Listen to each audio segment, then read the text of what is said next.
निवडणुकीत सांगलीकरांनी भाजपवर विश्वास दाखविला. आम्ही दिलेली आश्वासने पूर्ण केली. यंदाच्या निवडणुकीतही भाजपच्या हाती सत्ता घ्या. पुढील 5 वर्ष मी तुमची चिंता करतो. अशा शब्दात मुख्यमंत्री देवेंद्र फडणवीस यांनी जनतेला भावनिक आवाहन केले. सांगलीत केवळ भाजपने सर्व 78 जागांवर उमेदवार उभे केलेत. विरोधकांना 50 उमेदवारही सापडले नाही असा टोलाही त्यांनी लगावलाय. महापालिका निवडणुकीसाठी भाजपच्या प्रचाराचा शुभारंभ मुख्यमंत्री फडणवीस यांच्या उपस्थितीत जाहीर सभेने झालाय. यावेळी ते बोलत होते. सभेला पालकमंत्री चंद्रकांत पाटील, आमदार सुधीर गाडगीळ, आमदार सुरेश खाडे, आमदार सत्यजित देशमुख, आमदार अतुल भोसले, प्रदेश उपाध्यक्ष शेखर इनामदार, निवडणूक प्रभारी मकरंद देशपांडे, शहर जिल्हाध्यक्ष प्रकाश ढंग, ग्रामीण जिल्हाध्यक्ष सम्राट महाडिक आदी उपस्थित होते. फडणवीस पुढे म्हणालेत की सांगली महापालिकेची सत्ता अनेक वर्ष एकाच पक्षाकडे होती. गतवेळी आम्ही विकासाचं आश्वासन दिले. जनतेनेही आशीर्वाद दिल्याने महापालिकेची सूत्रे भाजपच्या हाती आलेत. सत्ता काळात दिलेली आश्वासन पूर्ण करण्याचा प्रयत्न केलाय. सांगली कोल्हापूरची महापुरातून सुटका करण्यासाठी जागतिक बँकेशी चर्चा करून 4,500 कोटीचा प्रकल्प हाती घेतलाय. त्यातील पहिल्या टप्प्यातील 591 कोटींचा निधी उपलब्ध करून दिलाय. पुराचे वाहून जाणारे पाणी पश्चिम महाराष्ट्र, मराठवाड्याच्या दुष्काळी भागाकडे वळवण्याचा प्रयत्न आहे. सांगलीच्या पाण्याचा प्रश्नही लवकरच सोडविणार आहोत. त्यासाठी 454 कोटीची वारणा उद्भव योजना मंजुरीसाठी येत आहे. त्यालाही तातडीने मंजुरी दिली जाईल. तुम्ही महानगरपालिका निवडून आणा. तुम्हाला कुठल्याच कामामध्ये पैशाची कमतरता राहणार नाही. सांगलीतील मुले सातत्याने पुण्यामध्ये IT इंडस्ट्रीजमध्ये जातात. आम्हाला IT इंडस्ट्रीज सांगलीमध्ये कशी आणता येईल याचाही प्रयत्न येत्या काळामध्ये करायचा आहे. इतकी वर्ष कौलापूरला विमानतळाचा थांगपत्ता नाही. कौलापूर विमानतळाबाबत अभ्यास करण्यासाठी सल्लागार नियुक्त केलाय. त्याचा अहवालही लवकरच येईल. सांगलीत एकमेव युतीने 78 उमेदवार उभे केलेत. बाकी कोणाला 50 देखील उमेदवार सापडले नाहीत.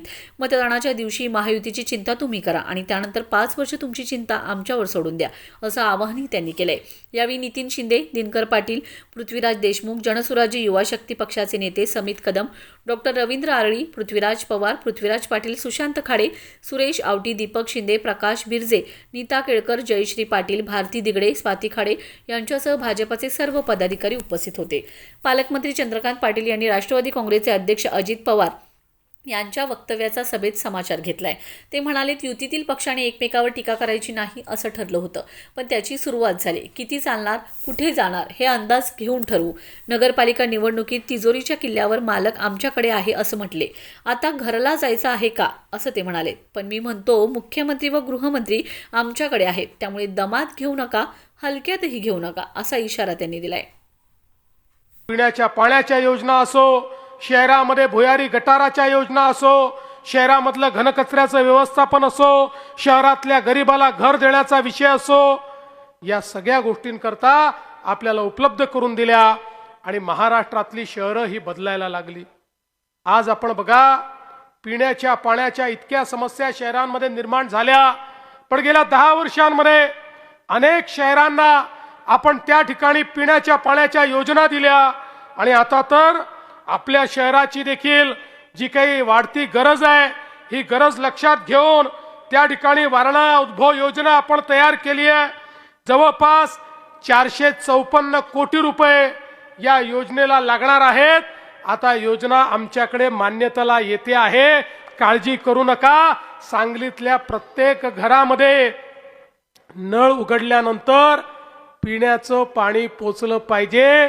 याकरता या योजनेलाही मान्यता ही त्या ठिकाणी देण्यात येईल. एवढंच नाही तर आता महानगरपालिकेची इमारत देखील इतकी जुनी झाली आहे की या इमारतीमध्ये खऱ्या अर्थानं एक आधुनिक शहर कसं तयार करायचं हा प्रश्न आहे. आणि म्हणून सांगली महानगरपालिकेवर आपल्या आशीर्वादानं आपला झेंडा लागला की पहिल्यांदा महानगरपालिकेला नवीन इमारत देखील आपण त्या ठिकाणी देऊ. आज आपल्याला माहिती आहे, मागच्या काळात रस्त्यांकरता आपण पैसे दिले, गटारीकरता आपण पैसे दिले, मोठ्या प्रमाणामध्ये आपण वेगवेगळ्या प्रकारच्या योजनांकरता पैसे दिले, सुशोभीकरणाकरता पैसे दिले. सांगली, मिरज, कुपवाड या शहराच्या विविध भागांमध्ये आज जे एक परिवर्तन आपल्याला पाहायला मिळतं, या शहराला शहराचं स्वरूप हे प्राप्त झालेलं आपल्याला पाहायला मिळतं. या सगळ्याच्या पाठीमागे मागच्या काळामध्ये आपल्या शहराने दिलेले पैसे आहेत. आणि म्हणून मगाशी आमदार साहेब, दोन्ही आमदार असं म्हणत होते की मागच्या वेळी तुम्ही सांगितलं आणि पैसे दिले, आता देखील तुम्ही घोषणा करा. मी घोषणा एवढीच करण्याकरता आलो आहे, तुम्ही महानगरपालिका निवडून आणा, तुम्हाला कुठल्याच कामामध्ये पैशाची कमतरता राहणार नाही. हे शहर आपल्याला आधुनिक शहर तयार करायचं आहे. या शहरामध्ये मूलभूत सोयी ज्या आहेत, आपल्या इथलं संपूर्ण सांडपाणी हे नदी नाल्यामध्ये न जाता त्या ठिकाणी खऱ्या अर्थानं प्रक्रिया होऊन ते जे पाणी आहे त्याच्या एसटीपीच्या माध्यमातनं त्या पाण्यामधलं त्यातली विष्ठा दूर करून आणि त्यातलं शुद्ध झालेलं पाणी हेच आपल्या नदी नाल्यांमध्ये आणि विहिरींमध्ये गेलं पाहिजे. या दृष्टीनं आपल्याला पुढच्या काळात कारवाई करायची आहे. पुन्हा विकासाला आम्ही गती दिलेली आहे. आता पुढचे 5 वर्ष ही गती जर थांबू द्यायची नसेल तर या ठिकाणी भारतीय जनता पार्टी, रिपाई, जनसुराज्य अशा प्रकारची आपली जी युती आहे, या युतीचे उमेदवार हे आपण निवडून द्यावेत आणि खऱ्या अर्थानं आपण सगळ्यांनी लक्षात घ्यावं. मगाशी खाडे साहेबांनी सांगितलं, आपली युती एकमेव अशी आहे ज्यांनी पूर्ण 78 उमेदवार उभे केले आहेत. बाकी कोणाला 50 देखील उमेदवार सापडले नाहीत. अशा प्रकारची परिस्थिती आहे आणि म्हणून आता पूर्ण बहुमताने ही महानगरपालिका तुम्ही आमच्याकडे द्या. येत्या 16 तारखेला 15 तारखेला ज्यावेळी मतदान होईल त्या दिवशी, मतदानाच्या दिवशी त्या ठिकाणी गेल्यानंतर आपल्या महायुतीची, आपल्या कमळाची, आपल्या चिन्हाची चिंता ही तुम्ही करा आणि त्यानंतर 5 वर्ष तुमची चिंता ही आमच्यावर सोडून द्या. एवढीच विनंती आपल्याला करतो आणि माझं बोलणं संपवतो. धन्यवाद. जय हिंद, जय महाराष्ट्र. धन्यवाद देवाभाऊ. आणि सगळ्यांना एकत्र यावं लागलं.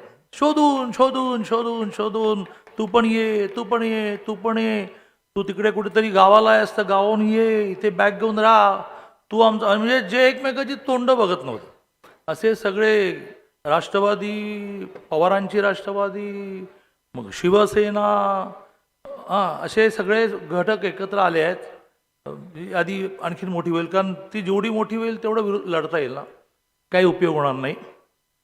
माननीय देवेंद्रजींचं महाराष्ट्रातलं काम, देवेंद्रजींचं सांगलीकडे असणारं लक्ष, याचा विश्वास सर्वसामान्य माणसाला आहे आणि त्यातून प्रचंड मोठ्या संख्येने भारतीय जनता पार्टी केवळ RPIला बरोबर घेऊन, हे भारतीय जनता पार्टीच्या बाबतीमध्ये शिवसेनेने असा आरोप केला की हे अधिक जागा द्यायला तयार नाहीत.